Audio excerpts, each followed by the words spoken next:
안녕하세요. 스마트 법률 서비스입니다. 이번 시간에는 약식명령을 받았습니다. 정식재판 청구해야 하나요? 라는 주제입니다.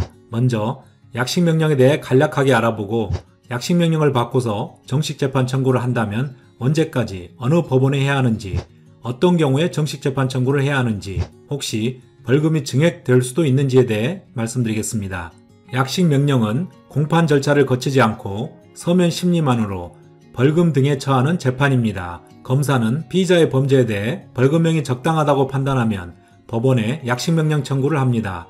명예훼손죄, 모욕죄, 폭행죄, 상해죄, 음주운전이나 무면허운전 등의 도로교통법 위반죄, 식품위생법 위반죄 등에 대해 약식명령 청구를 하는 경우가 많습니다. 검사가 이렇게 약식명령 청구를 하는 경우 법원은 서면 심리를 하고 심리 결과 약식명령을 할 수 없거나 부적당한 경우가 아닌 한 약식명령을 발령합니다. 이게 실제 법원에서 발령한 약식명령입니다.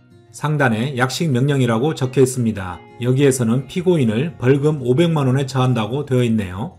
약식명령에 대해 정식재판 청구를 한다면 언제까지 어느 법원에 해야 할까요?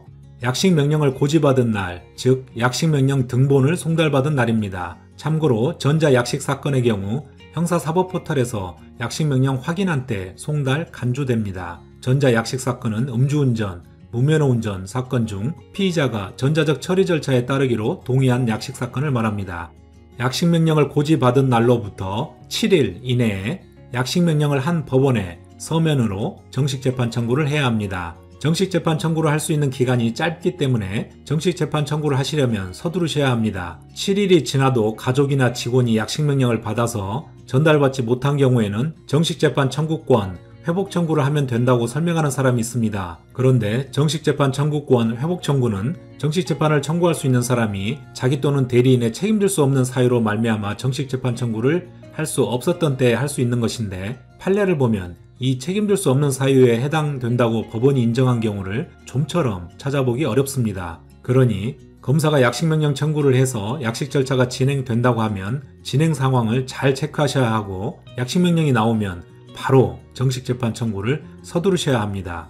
그러면 정식재판 청구는 어떤 경우에 해야 할까요? 먼저 무죄를 주장하는 경우입니다. 무죄를 주장하는 경우에는 당연히 정식재판 청구를 하셔야 합니다. 그리고 약식명령에 의한 벌금형은 엄연히 범죄 전과가 된다는 점을 유의하셔야 합니다. 벌금을 납부해도 전과 기록으로 남습니다. 무죄를 주장하는 경우는 어떤 경우일까요? 공소사실의 전부 또는 일부가 사실이 아닌 경우입니다. 사실이 과장된 경우도 종종 있습니다. 실제로 핸드폰이 피해자 머리에 스친 것인데 망치로 내리친 것으로 약식명령이 나온 경우도 있었습니다. 다음, 공소사실을 인정할 만한 증거가 불충분한 경우에도 무죄를 주장할 수 있습니다. 다음, 정당방위인 경우입니다. 물론 이외에도 무죄를 주장할 수 있는 경우는 더 다양하게 있을 수 있습니다. 정식재판 청구해야 하는 두 번째는 양형사유가 있는 경우입니다. 경찰 조사만으로 약식명령 청구가 이루어지는 경우가 대부분이기 때문에 수사 단계에서는 양형사유에 대해 제대로 조사가 안 돼 있는 경우가 많습니다. 그러니 양형사유가 있는 경우 정식재판 청구를 통해 적극 주장할 필요가 있습니다. 형법에서 정한 양형의 조건입니다. 범인의 연령, 성행, 지능과 환경, 피해자에 대한 관계, 범행의 동기, 수단과 결과, 범행 후의 정황입니다. 즉, 법원은 이런 양형의 조건에 따라 벌금을 감액할 수도 있다는 것입니다. 이러한 양형의 조건에 대해 너무 막연하다고 생각하실 것 같아서 아주 단순하게 예를 들어서 설명해 드리겠습니다. 어릴 때 일찍 부모님이 돌아가셨기 때문에 사랑을 받지 못하고 어린 시절을 보냈습니다. 자영업을 하고 있는데 코로나 사태로 경제적 수입이 반의 반 이하로 줄었습니다. 피해자에게 치료비를 물어주었습니다. 피해자에게 사과하고 합의를 했습니다. 피해자가 갑자기 먼저 심한 욕을 해서 흥분한 나머지 우발적으로 폭행을 했습니다. 피해자가 다치긴 했지만 피해 정도가 크지 않아서 피해자가 사건 다음 날에도 가게 문을 열고 장사를 했습니다. 사고가 있었지만 바로 119에 신고하고 병원으로 후송하는 것을 도왔습니다. 범행에 대해 뉘우치고 매일 반성하고 있습니다. 등등이 될 것입니다. 정식재판 청구해야 하는 경우 세 번째는 피해자와 합의입니다. 친고죄와 반의사불벌죄의 경우 피해자와 합의하게 되면 공소기각 판결이 선고됩니다. 친고죄의 대표적인 경우로 모욕죄가 있고 반의사불벌죄의 대표적인 경우로 명예훼손죄가 있습니다.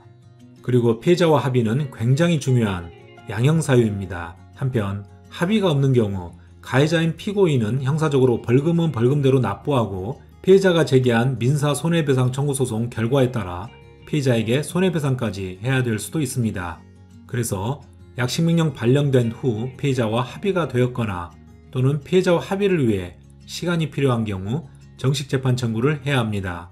그런데 정식재판 청구하면 벌금이 증액될 수도 있나요? 2017년 형사소송법 개정 전에는 약식사건에도 불이익변경 금지 원칙이 적용되었습니다.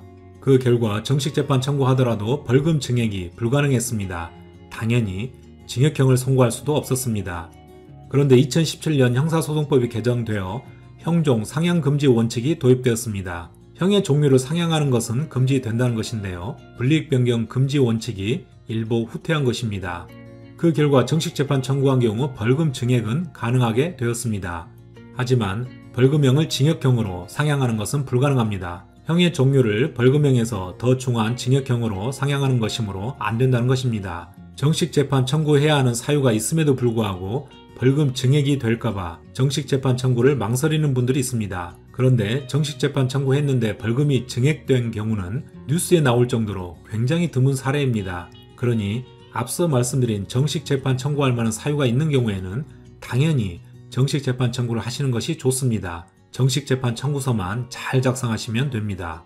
그러면 정식재판 청구서 작성 방법을 알아보겠습니다. 그 이전에 정식재판 청구서 작성이 왜 중요한지부터 말씀드리겠습니다. 서면으로만 정식재판 청구해야 합니다. 그렇기 때문에 서면 내용이 부실하면 정식재판 절차가 원하는 방향으로 진행되지 않을 수 있습니다. 정식재판 청구서를 부실하게 작성한 경우 판사는 정식재판 청구의 이유가 상당하지 않다고 판단할 수 있습니다. 타당한 사유도 없는데 벌금만 깎아달라고 떼쓰는 것처럼 보여질 수 있습니다. 물론 첫 공판기일에서 정식재판 청구 이유를 제대로 말할 수 있다면 그나마 다행이기는 한데 법정에서 그것도 첫 기일에는 당황하기 쉽고 법률 전문가가 아니기 때문에 정식재판 청구 사유를 구두로 논리정연하게 말하기는 사실 어렵습니다. 따라서 정식재판 청구서를 정말 잘 작성하셔야 합니다. 실제로 정식재판 청구서를 어떻게 작성해야 하는지, 즉 정식재판 청구서 작성 방법에 대해서는 후속 동영상에서 다룰 예정입니다. 기대해 주시기 바랍니다. 지금까지 약식명령을 받았습니다. 정식재판 청구해야 하나요? 라는 주제에 대해 말씀드렸습니다. 이상 스마트 법률 서비스에서 말씀드렸습니다. 감사합니다.